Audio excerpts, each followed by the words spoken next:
visant à réduire les émissions de gaz à effet de serre au niveau mondial, le fameux SCOP, et sur la même période, ces émissions de gaz à effet de serre ont augmenté de 75%, qui est la plus forte hausse de l'histoire.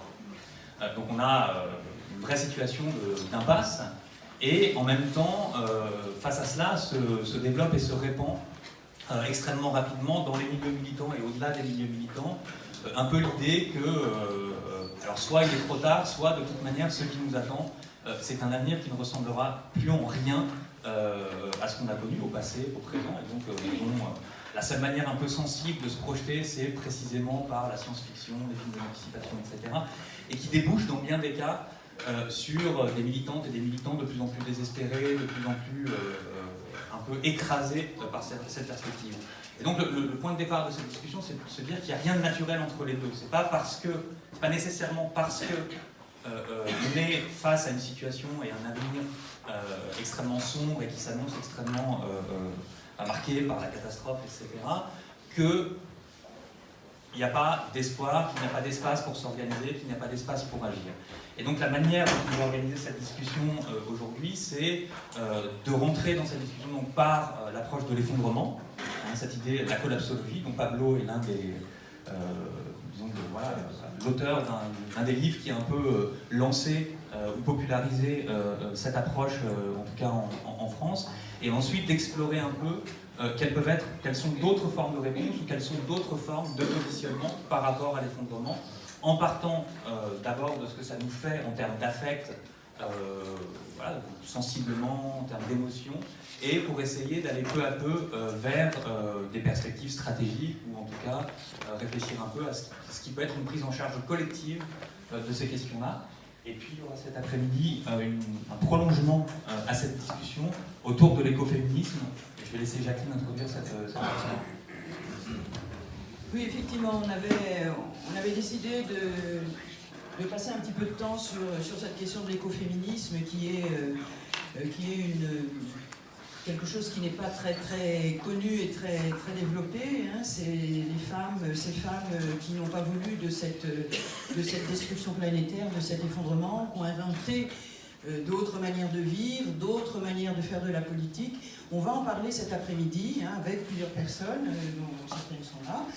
Et on aura donc un temps cet après-midi à partir de 13h30 sur la question de l'écoféminisme dont on débattra, et on aura également ensuite un deuxième temps sur des témoignages de lutte écoféministes, anti-extractivistes dans divers pays du monde. Voilà, donc rendez-vous aussi cet après-midi pour continuer la discussion de ce matin et avoir des applications concrètes et pratiques et des espoirs de lutte qui doivent continuer. Ça sera ici, cette salle ? Oui, ce sera ici. En fait, ici, oui. Le séminaire se déroule toute la journée et la séparation en deux, c'est un ensemble. Il y a une pause nécessaire à midi. Et donc pour entamer la discussion ce matin, donc on a un panel avec Christophe Bonneuil, qui est historien et notamment qui dirige la collection Anthropocène au Seuil, aussi l'un des éditeurs de Pablo, et qui a écrit un livre qui s'appelle L'ère de l'Anthropocène, l'événement Anthropocène, pardon. Geneviève Azam, s'attaque également, qui va bientôt publier dans la collection Anthropocène, peut-être faut pas le dire. Pablo Servigne, collapsologue, donc, qui est auteur d'un livre qui va bientôt sortir en novembre, c'est ça, qui s'appelle Octobre. Une autre fin du monde est possible, qui est donc la suite de Comment tout peut s'effondrer. Jadeline Garde, journaliste à Mediapart.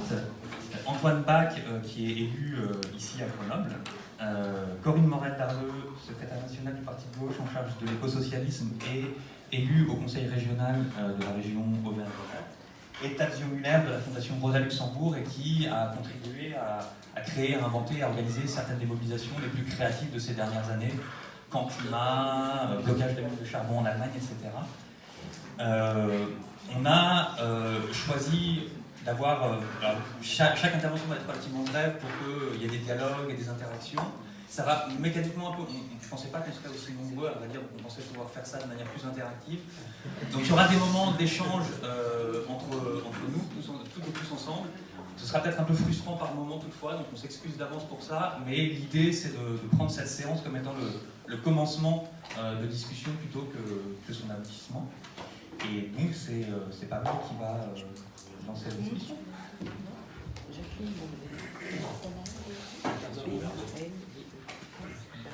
Merci Nicolas. Bonjour à tous.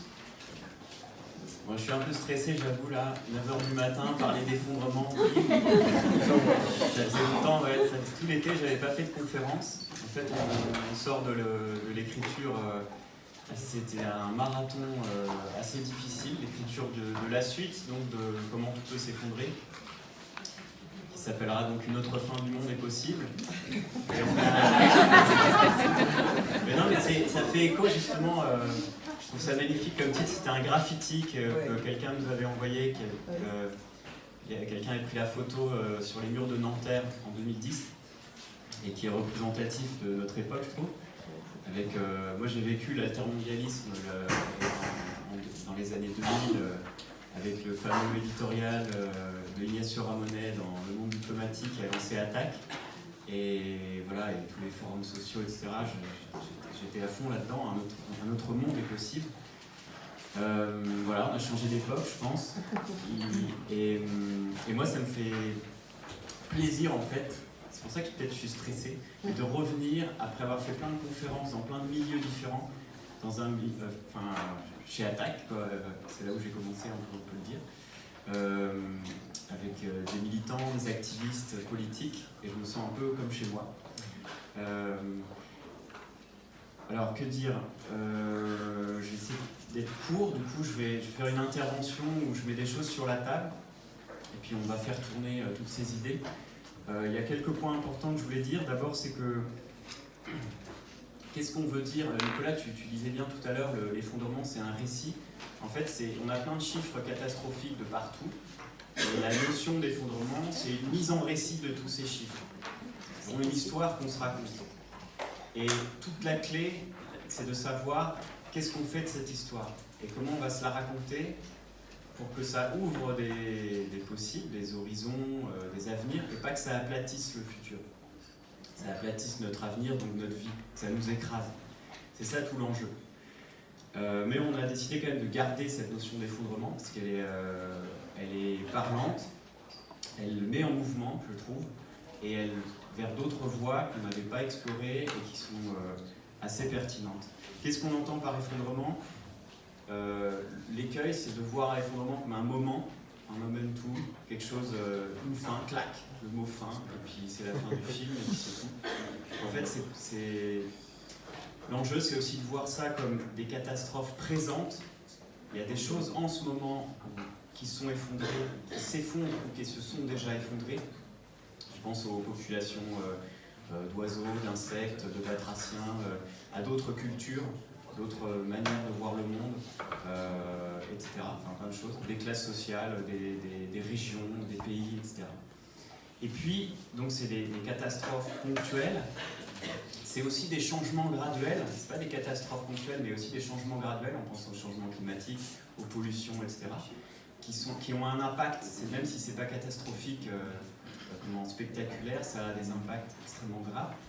Et ça, c'est dans le présent, mais ça inclut la notion d'effondrement, le futur, c'est-à-dire la possibilité, et c'est ce qu'on montre dans notre livre en 2015, là, comment tout peut s'effondrer, la possibilité de chocs systémiques globaux qui peuvent déstabiliser l'ensemble du système monde ou du système Terre, ou du système Terre, de notre milieu de vie.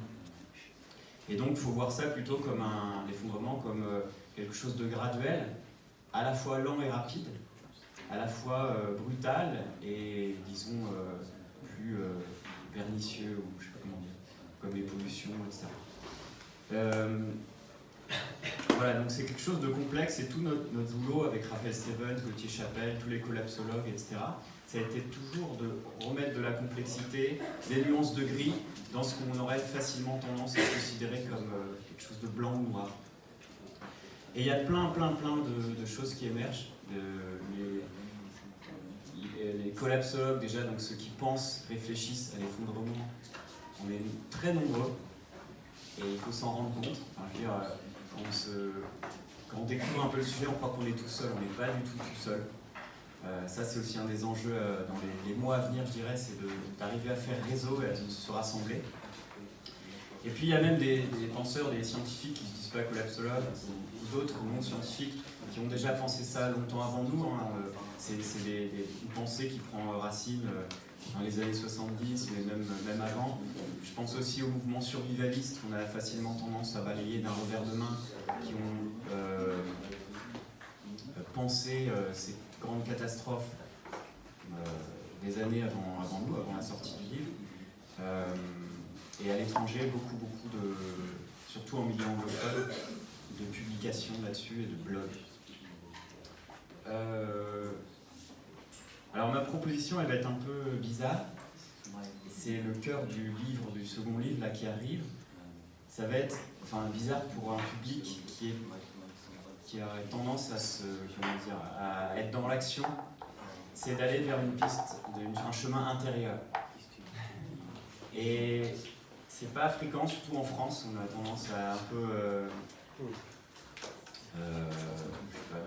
mépriser ou balayer d'un revers de main aussi tout ce qui est spirituel, à se moquer.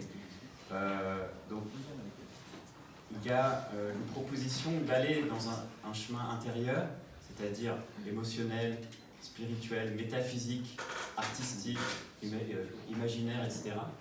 Tout ça inclut tout ça. C'est un chemin difficile parce que moi j'estime moi dans mon enfance j'ai pas du tout été outillé pour ça, parce que je découvre, je suis assez maladroit, mais je pense que pour moi ça m'a fait beaucoup de bien. Mais c'est un chemin essentiel pour moi pour aller retourner vers le chemin extérieur. Extérieur, j'entends politique, action, qu'est-ce qu'on fait. Souvent quand on a ce déclic, merde c'est l'effondrement, vite, il faut faire quelque chose, on a ce réflexe de faire. Moi je pense qu'il ne faut pas faire trop vite, il faut réfléchir, regarder au fond de soi, parce que si on fait trop vite, et c'est mon avis, ça discute, on est là pour ça, si on fait trop vite, on risque de retomber dans les écueils qui nous ont justement mis dans la terre. Du coup, il y a trois questions qu'on pourrait voir de manière un peu progressive. Ça, je l'ai remarqué souvent chez les gens qui découvrent les catastrophes. Il y a une sorte d'échelle, de stade de prise de conscience. Mais on est d'abord très avide de chiffres. Qu'est-ce qui se passe pour le climat, la biodiversité? Et c'est comme un aspirateur sans fin. On veut des chiffres sur Facebook, ça tourne beaucoup. Et à un moment, on sature. Ok, c'est bon, j'ai capté la situation, c'est foutu. Je veux plus de chiffres, ça c'est assez fréquent, mais je veux apprendre, je veux savoir comment on fait pour vivre avec ça. Pour vivre avec ces chiffres, pour vivre avec l'idée d'un effondrement éventuel, et pour vivre avec ces idées, avec ces annonces, mais aussi pour vivre l'effondrement. Pour vivre avec mes proches, comment je leur raconte, qu'est-ce que je dis, qu'est-ce que je fais, ou avec mes enfants, etc. Donc c'est cette question qui nous a vraiment motivés pour la suite. Et c'est en grande partie un chemin intérieur. Et puis il y a aussi le deuxième, ça c'est comment vivre avec. Deuxième stade, deuxième question qui est importante, c'est la question du survivalisme. D'accord, j'ai pris conscience, maintenant je vais me préparer. Donc passer à l'action. La base c'est boire et manger. Un peu la sécurité, tout ça. Donc il y a tout un mouvement, il y a plein de livres, il y a des milliers de livres. J'ai entendu il n'y a pas longtemps qu'aux États-Unis, il y avait plus de 12 000 titres de livres qui sont parus sur le survivalisme. Pas le nombre d'exemplaires, des titres différents. En France, il y en a pas mal aussi. C'est un mouvement qui est assez différent des États-Unis et qui est très éclectique, très diversifié. Tout n'est pas à jeter, c'est vraiment intéressant ce qu'il y a. Donc c'est la base. Mais survivre, ça ne fait pas de nous des humains. C'est pas juste manger, boire et la sécurité qui fait un projet de société. Et donc ce qui nous a animés aussi dans la suite des réflexions, c'est comment on fait pour vivre, au-delà de survivre, pour refaire de nous des humains. C'est important survivre, et je pense qu'il y a aussi quelque chose d'important après, et c'est ça qu'on peut explorer aussi. Et puis après, quand on se rend compte de ça, d'accord, il faudra le faire ensemble, mais comment on fait? Qu'est-ce qu'on fait? Avec qui? Concrètement, etc. Et là, c'est pour ça que je suis content de venir ici. C'est pour explorer ces pistes. Et moi, j'ai pas vraiment de solutions ou de petits livres verts à réciter. C'est la question politique qui est la question la plus importante, la question de politique de l'effondrement, d'organisation collective. C'est la plus importante, mais pour moi, c'est pas la plus urgente. La plus urgente, c'est celle d'un chemin intérieur. On peut faire les deux en même temps, et je pense qu'on peut aussi se partager du boulot. Comme ça, on va le voir tout à l'heure. Deux points importants. Le premier, je l'ai dit au début, c'était de ne pas faire en sorte que l'idée d'effondrement nous aplatisse l'avenir. C'est important parce que ça casse.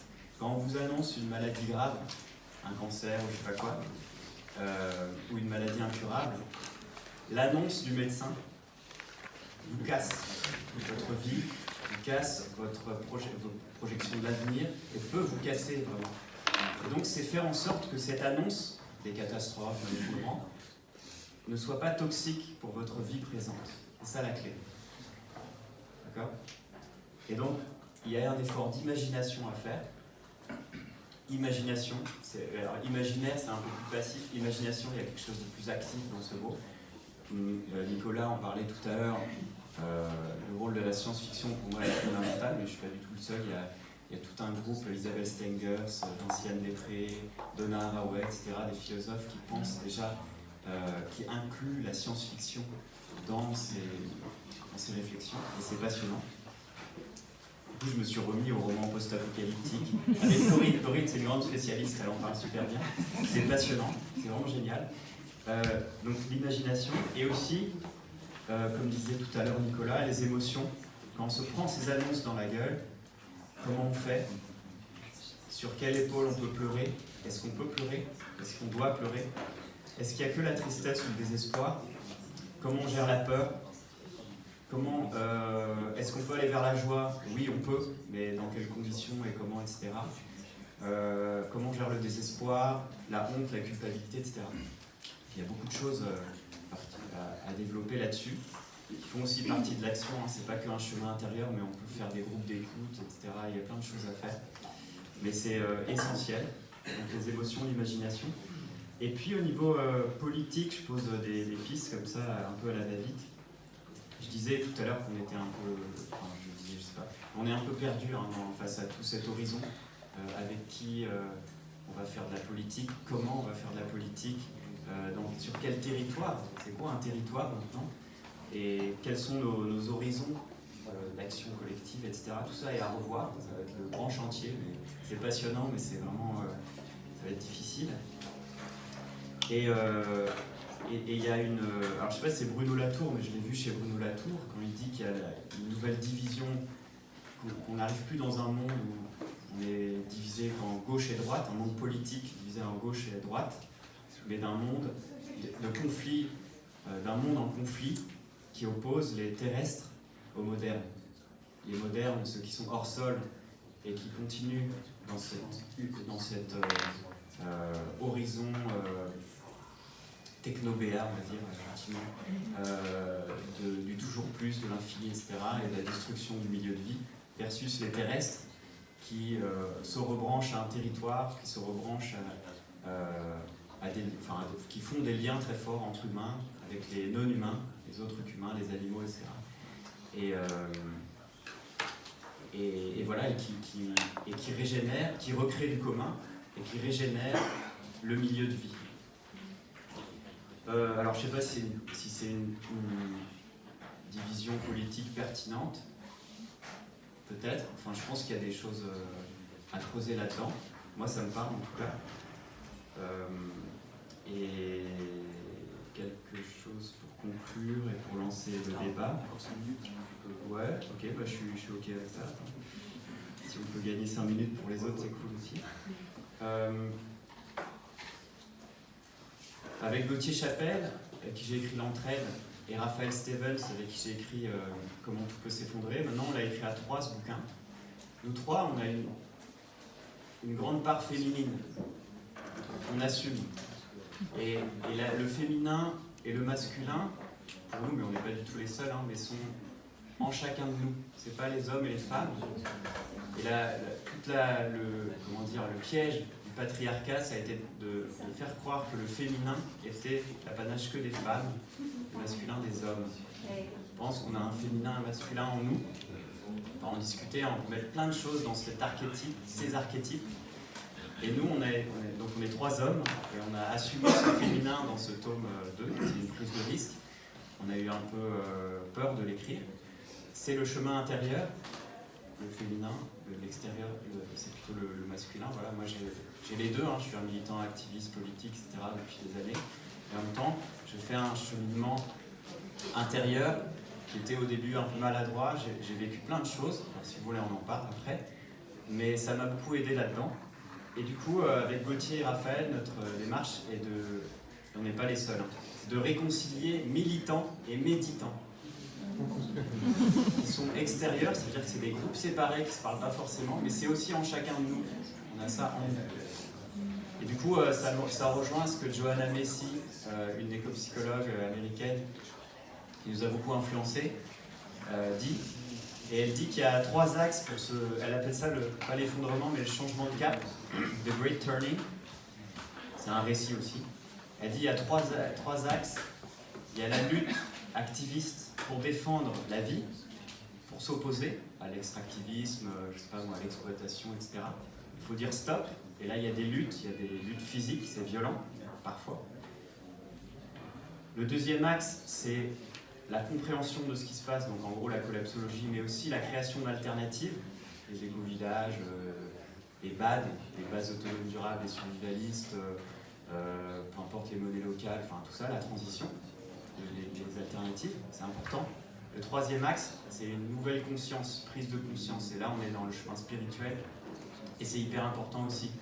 Et le truc, c'est de ne pas choisir, c'est qu'on a besoin des 3, et on a besoin de faire des alliances entre les 3. C'est nécessaire. Alors cela, on la rejoint complètement. Donc il s'agit d'être audacieux maintenant. Et pour finir,